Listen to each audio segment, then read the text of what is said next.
At some point I got an email and then a phone call with Nathalie Bell, who explained me that I was selected by a committee, by the department, by IPS.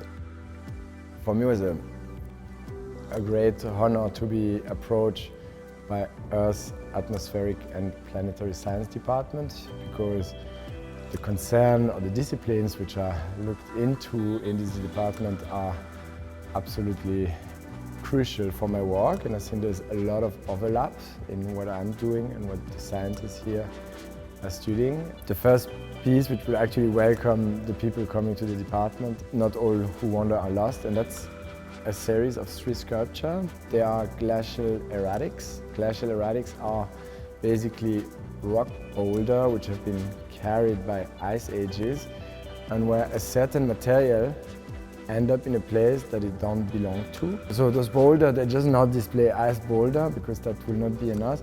I actually perforate them, so I use core drilling techniques which are used in science as well as in mining, and I very meticulously perforated those boulders, and each of the core, which have been taken from the rock, is laying under it and give this kind of feeling of movement, of a trajectory. The actual material of the stone become its mode of transportation. But there is also a certain trade-off coming with that. The more you extract, the lighter the boulder will be, but also the more fragile. And I wanted to create kind of like a metaphor of the way we have been as a species kind of relying on deep earth, everything hidden in the earth's crust. Like we are extracting to actually propulse ourselves in a realm where we became geological agents. These metal parts, they're also significant for our intervention in the geological realm, because we have been going down to extract metal, and those metals, or the mastery over these metals, actually give the premise of how society functions. We even, if you think about history, we even bound the mastery of metal with the great age of civilization, Bronze Age, Iron Age. So there's always first like a will to actually get something out, and this particular metal, once mastered, changed the way we think, the way we act, the way we inhabit.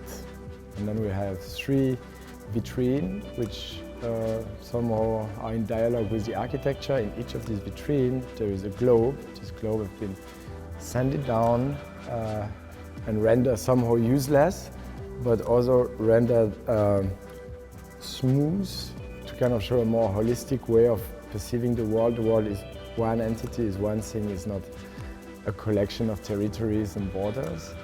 This work is called We Are All Astronauts. We have a work that I was telling you about, which is Pure Waste.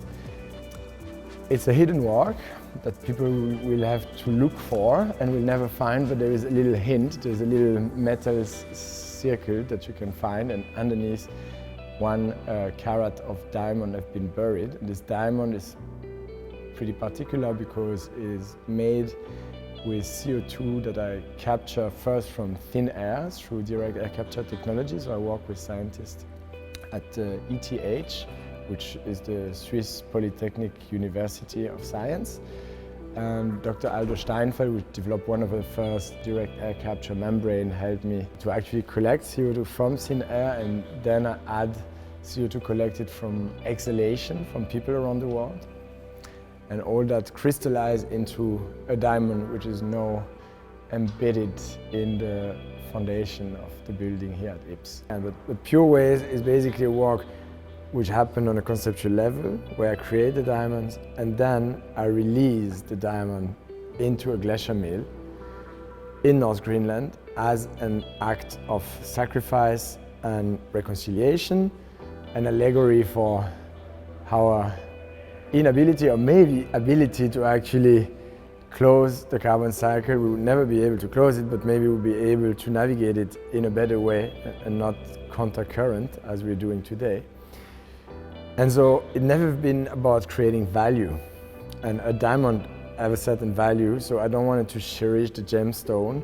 And therefore, when I decide that actually one of these diamonds will not go to Greenland and not be thrown into the glacial mill, I don't want it to have it here in a showcase, show us something extremely valuable that we should cherish, and therefore just dumping it in the concrete, in the building. And then there's like a last piece, which kind of connect them all, which is Towards an Earthly Pole. That's a 104-minute long video piece, which depicts the Arctic, or like the cryosphere, the polar region, but not only the polar region, really the cryosphere, the glacial landscape of the world at night.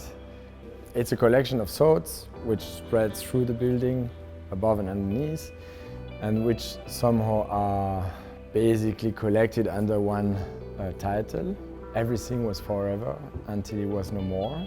They all are like this artwork, are a tool of understanding. So they are basically, it's not something which is exhibited, you exhibit yourself. I hope that this is giving kind of a perspective onto the different disciplines and onto also like what it means to actually create knowledge and what it means to bring this knowledge into the world and to make this knowledge accessible.